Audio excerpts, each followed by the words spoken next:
in the region now.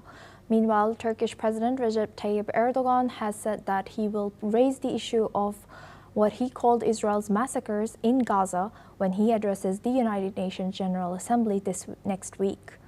During his visit, Erdogan is also scheduled to meet Syrian President Ahmed al-Sharaa, and a rare engagement as regional dynamics continue to shift.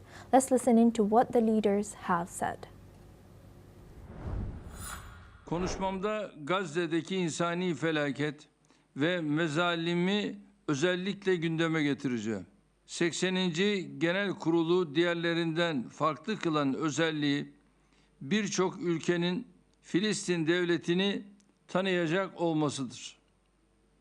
Biz bu tanıma kararlarının iki devletli çözümün hayata geçirilmesine ivme kazandırmasını temenni ediyoruz. 25 Eylül Perşembe günü ise Washington'a geçerek değerli dostum Sayın Trump'la bir görüşme gerçekleştireceğiz. Görüşmemizde ticaret, yatırım, savunma sanayi başta olmak üzere ikili işbirliğimizi güçlendirecek konuları değerlendireceğiz. Now we go back to our guest discussion with Mohammed Osman. He's an international relations specialist, joins us live from Cairo. Thank you very much, Mohammed, for staying with us. Now, looking at President Erdogan, who's set to meet Ahmed al-Sharaa of Syria, it seems like he is meeting him every chance he gets. Oh, so what's in it for Erdogan or Turkey in Syria, and what is their relationship like right now, and what is it for Syria to make better relations with President Erdogan? Of course, Turkey is a regional power in the Middle East, and it has a vested interest in Syria. Turkey was involved in the Syrian civil war for the better part of 14 years. Of the entirety of the civil war, they supported the rebels and the militant movements that were fighting the Assad regime, and one of them, of course, was HTS, Hayat Tahrir al-Sham, which is the movement that Ahmed al-Sharaa led, which was basically back then, his name was back then, acronym was Abu Muhammad al-Julani, and HTS was the local affiliate of Al-Qaeda in Syria.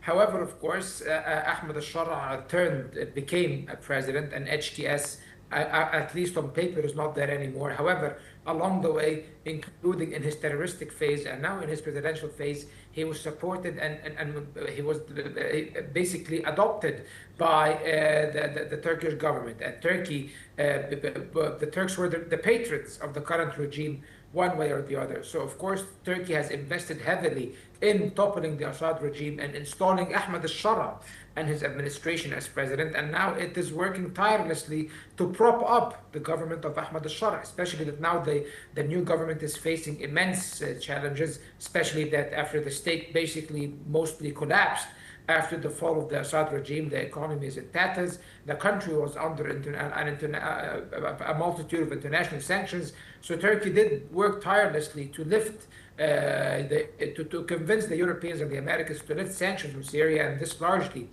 materialized. And also they are supporting Syria, the new Syrian government, in its attempt to impose control over the entirety of the regions of Syria. However, so far they have not been successful, as the Kurds control about 1/3 of the country, but basically the Kurds represented by the Syrian Democratic Forces, the SDF, and they do have demands of autonomy and self-rule. The same goes for the Druze minority in the south, which suffered a huge onslaught by the current regime in Syria, where about 2,000 people were massacred, mostly civilians, due to the sectarian nature of the current government, which is basically an Islamist jihadist government, or to that affiliation they tend to affiliate themselves. So Turkey is attempting, and of course Israel is taking advantage of all of this chaos and sows more chaos inside Syria with the aim of grabbing more Syrian territories and occupying even more Syrian territories and ensuring that Syria remains a weak, quasi-failed state. And they do that by supporting the Druze factions in the south.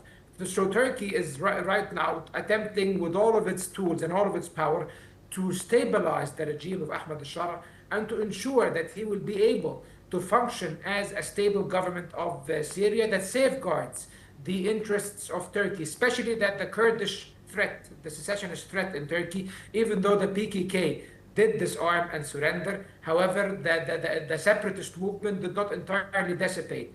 And for Syria and for Turkey, the establishment of any quasi-independent or autonomous region, the Kurdish region in Syria, is a red line that they will not allow. And therefore, they will stay invested in Syria to ensure that no threats comes out of Syria, and at the same time, to take advantage of the vast natural resources of Syria and enhance Turkey's position in the region as a regional power. Right. Thank you very much, Mohammed Osman, for joining us and sharing that insight throughout our news.